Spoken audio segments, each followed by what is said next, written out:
I am very glad to be able to express my friendly feelings towards the American nation. Friendship with which Italy looks at the millions of citizens who from Alaska to Florida, from the Pacific to the Atlantic, live in the United States, is today deeply rooted in our hearts. This feeling, created by mutual interests, so contributed to the preparation of an ever brighter era in the life of both nations. I grieve the wonderful energy of the American people, and I see and recognize among you sons of your land as well as ours, my fellow citizens, who are working to make America great. I salute the great American people. I salute the Italians of America, who unite in a single love our two nations.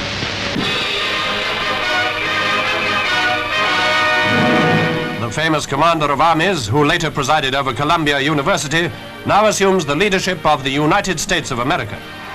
We knew him well in Britain during World War II and after victory had been won, and Britain followed his dramatic defeat of Mr. Taft and his nomination as Republican presidential candidate. "We like Ike" was his campaign slogan, and what a campaign it proved to be. It was a fierce political battle that the great soldier was now called upon to fight. Yes, indeed, a vastly different battlefield, but the result was once again the same: victory.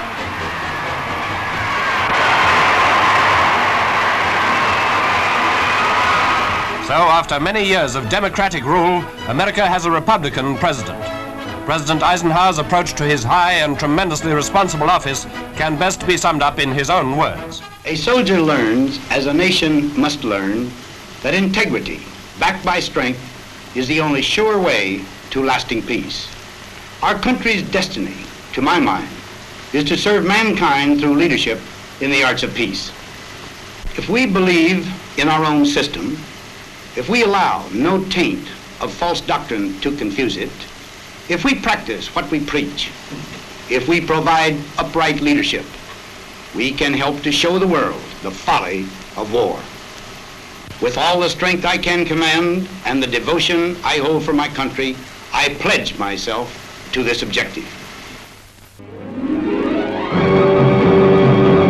It began on that bright November day in Dallas. There's the building from which the fatal shots were fired, shots which have echoed round the world, murdering a man in the full flower of his achievement, and bringing sorrow and shame upon the millions he sought to serve.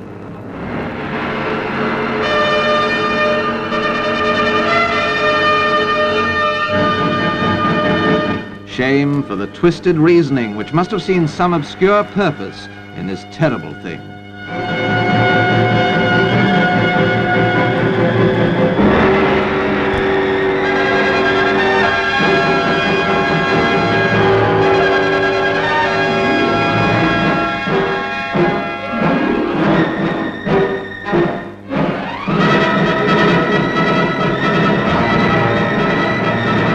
Shame for the mockery of the rule of law. The second murder, that of Lee Harvey Oswald. In a moment you'll see that other notorious actor in the tragedy, Jack Ruby, who was to take the law into his own hands, rushing forward to murder Oswald.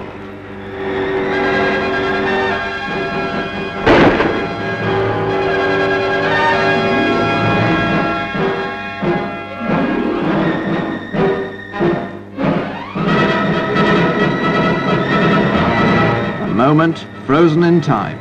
But in such a moment, and by such a man, America lost her leader, and the world a source of confidence and strength. He led a nation, but he was also undisputed leader of the free world, as much respected in Russia as the West for his resolute work for peace. His death poses some tremendous questions. What will be Mr. Khrushchev's reaction?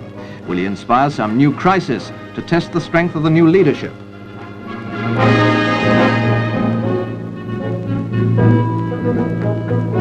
Could he use Berlin, a permanent bone of contention, as the excuse for a new challenge?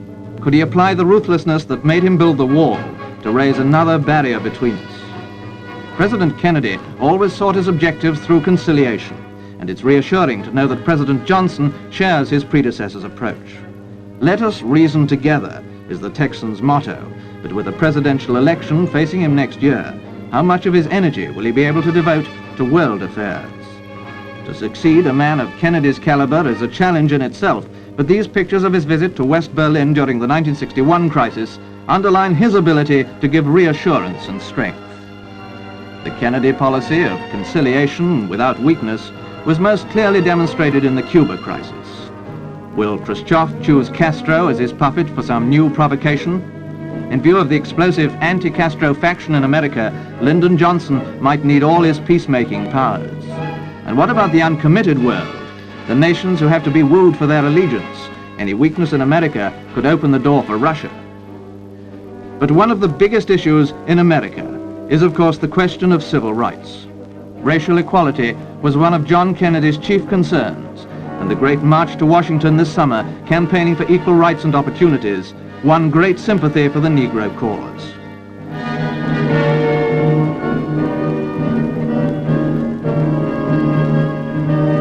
But in spite of Lyndon Johnson's record as an ardent supporter, the death of their champion John Kennedy has been a bitter blow.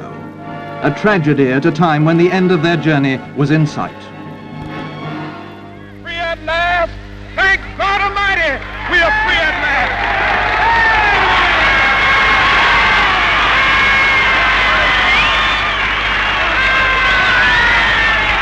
Today in Washington, the voices are silent.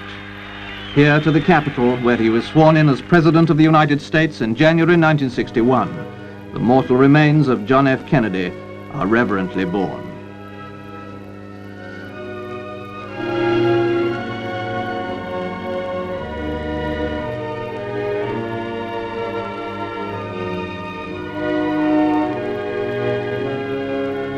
The coffin was to lie in state upon a catafalque where Abraham Lincoln lay after his assassination almost 100 years ago. John Kennedy, the fourth American president to die from an assassin's bullet. Throughout these first long days of her bereavement, Jacqueline Kennedy bore her sorrow with dignity and fortitude. She kneels at the coffin to kiss it.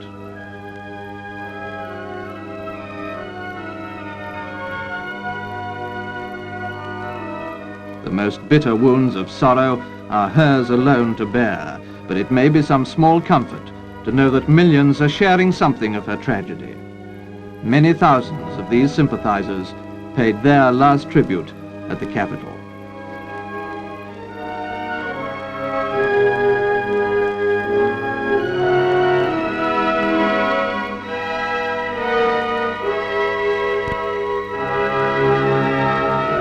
Millions more throughout the world joined them in spirit, in grief for Jacqueline, in mourning for her husband.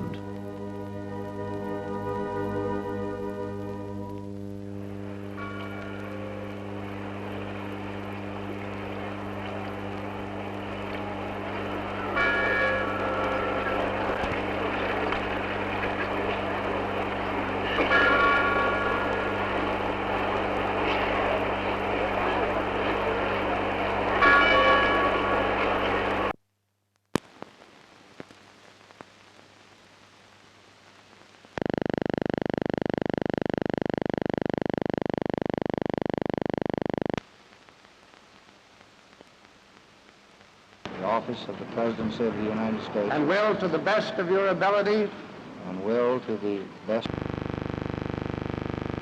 of the United States. so help you God. So help me God. Thanks. My best wishes.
no politician is dead until he admits it. Nixon said it, and by golly, Nixon was right. 6 years after defeat for the governorship of California, with his political career apparently in ruins, Richard Milhous Nixon has made a fantastic comeback. Married with 2 daughters, he was born in California. A leading lawyer, the vast income from his practice has helped materially with his presidential campaign. He was 8 years as Eisenhower's vice president and has experience and qualities which could well suit the present climate of dissatisfaction with the Democrats. Castigated by his opponents as Tricky Dick, the last man you buy a used car from, he's come up with the best trick in the book.